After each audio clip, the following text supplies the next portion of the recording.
In 2020, billionaire wealth surged by over $2.1 trillion, a 70% increase in just 18 months. At the same time, 12 million renters faced eviction notices. Inflation isn't a storm that soaks everyone equally. It's a redistribution engine. For one family, it meant debating whether to pay the gas bill or buy groceries.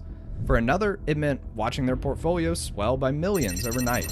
Inflation is the invisible tax on the many, and the jackpot for the few. We're ranking the 6 wealth moves the ultra-rich use to turn inflation to profit, from worst to elite, based on how well they protect, multiply, and leverage capital. This is not financial advice, just hard data, long-term patterns, and for kicks, what result you get if you put 100K into each strategy.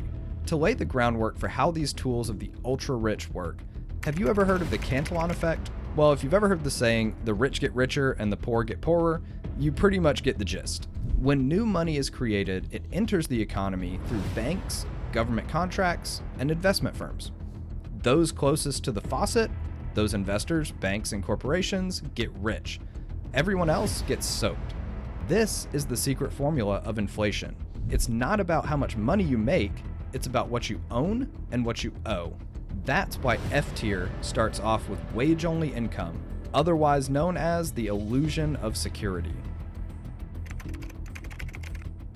This is the fragile foundation of most households, earning money only through labor. No assets, no leverage. To show how unstable that is, in 2022, real wages fell for 54% of workers, and credit card debt rose to $890 billion as essentials like food and gas surged up 13% and 50% respectively. Your income is capped. Your expenses aren't. Most people think a raise protects them from inflation, when it really just slows the bleeding. Let's say you leave 100K in cash while earning a 3% raise each year in an 8% inflation environment. In 10 years, you've lost about 40% of purchasing power. Think about how this plays out in a household. A single mom gets a 3% raise, but food prices are up 13% and gas is up 50%. She puts that difference on credit cards and joins the ever-growing consumer debt in the US. Budgeting helps her stretch paychecks a little further, but it's like bailing water out of a sinking ship with a coffee mug. Meanwhile, her landlord just raised rent by $150 a month without lifting a finger.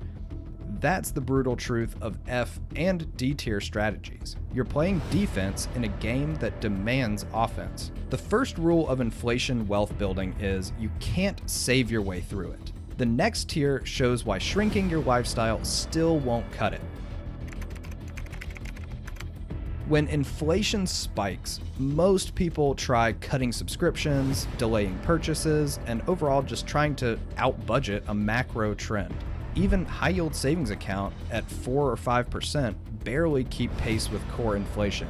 Essentials rise faster than CPI averages. So if you put 100K in a 5% savings account while inflation averages 6.5%, in 20 years you'll have $265,000 nominally, but only 150K of real purchasing power. It feels safe, but this is just slow erosion. The next tier is where you finally start playing offense. C tier is where households begin to participate, not just observe, like owning a home, contributing to your 401k, or holding basic stock portfolios. From 1989 to 2021, the net worth of the top 1% grew 769%. Where the bottom half grew 243%, mostly through home appreciation, not income. The big issue is asset timing. Buying after inflation spikes is expensive. Owning before is profitable. If you invest 100K in the S&P 500 from March 2020 through December of 2021, it turns into about $184,000. But if you waited until mid-2022, volatility takes away a lot of that gain.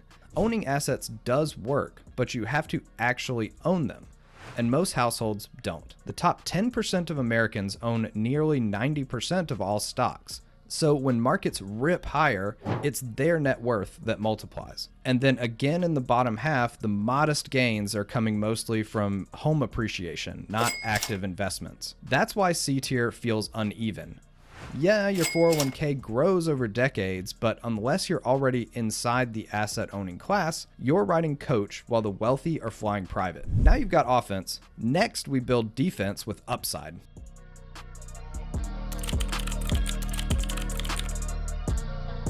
Here's where you use inflation itself as fuel. These are inflation optimized plays. For examples, let's look at some of the stats. In 2021, the Bloomberg Index of Commodities was up about 27%. In the 1970s, gold was up about 2,300%.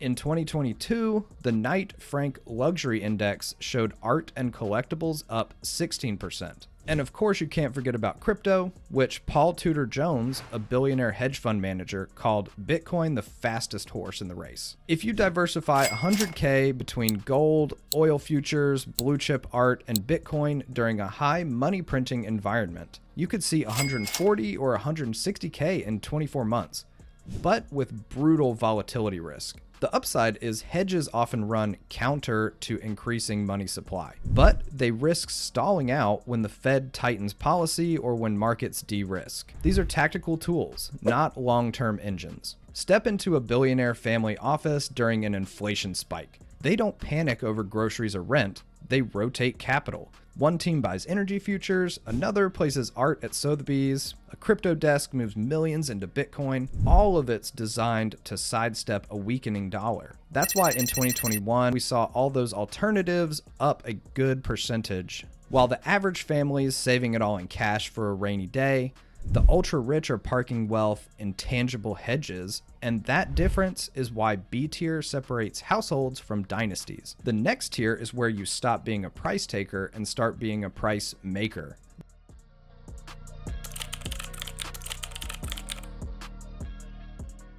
Now wealth building gets serious. You own income generating assets and control pricing, just like landlords raised rent 12% in 2022 alone. Companies like Kraft Heinz saw profits up 93%. Utility firms raised prices 10 to 15% with record profits, and business owners adjusted pricing, packaging, and margins. Let's say you buy a stake in an apartment building for 100K in 2020. By 2025, the price has near doubled.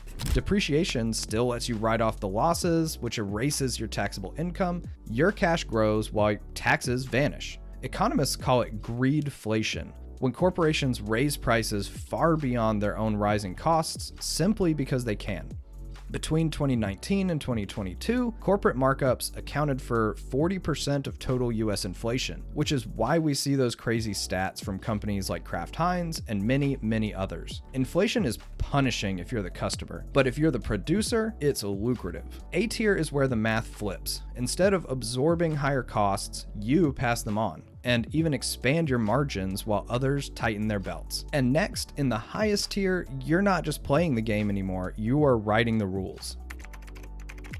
This is the part of the ultra-rich playbook that none of us see. They don't just beat inflation, they design the system that causes it. S tier combines leverage, borrowing at fixed rates, and letting inflation melt the debt away. Policy advantage, access to first print money via Fed liquidity, bailouts, and lobbying, and tax optimization like the buy, borrow, die strategy, depreciation write-offs, and step-up basis. We see these in places like our earlier example from 2020 and 21, where billionaire wealth grew 70% or $2.1 trillion, while 12 million renters faced eviction. Flash to 2020, a cafe owner waits months for pandemic relief when across town, a luxury hotel chain secures millions overnight. It's the same crisis, but two different games. If you're that luxury hotel chain with 100K of payroll during the 2020 pandemic bailouts, relief funds arrived instantly, effectively covering your entire payroll risk-free. Now, compare that to the regular cafe owner with the same 100K payroll, waiting months and often denied. Same crisis, same amount, but one player's 100K was backstopped by policy, while the others became a life or death gamble. At S tier, the rich don't just hold assets, they hold asymmetric systems. Remember back in 2008 when Wall Street got bailed out while Main Street got foreclosed on? In 2020, hedge funds and hotel chains secured millions in Paycheck Protection Program relief, while small businesses waited months and months, with many of them closing before checks ever even arrived. That is S tier in action, asymmetric policy advantage. The rich don't just own assets, they own influence. They borrow at low rates, then watch inflation eat the debt away to crumbs. They lobby to keep loopholes like the step-up basis, wiping out billions in taxes when wealth transfers to their heirs. For them, inflation isn't a fire to survive, it's an engine they help fuel. The real game of inflation is about positioning for the ultra-rich. For the poor, it's about surviving. F tier gets left behind, D tier cuts costs, C tier joins the game, B tier hedges, A tier sets prices, and S tier owns the rules. So, the next time prices spike and the dollar drops, ask yourself, are you holding cash or are you holding power? Because in the end, inflation reveals an economic crime scene. The victims are families whose wages lag behind prices. The suspects are companies and investors who grow richer as money loses value. And the masterminds of it all are those who not only play the game, but rewrite the rules whenever it suits them. Inflation's sold as an accident of economics. In reality, it's a design feature, one that rewards those who own assets, influence, and leverage, and punishes those who don't. If you enjoyed today's unraveling of money and greed, go siphon a little inflation tax from the like button's pocket and reinvest it in a tap on subscribe. We post stories like this every week, and you don't want to miss the next one. Thanks for watching.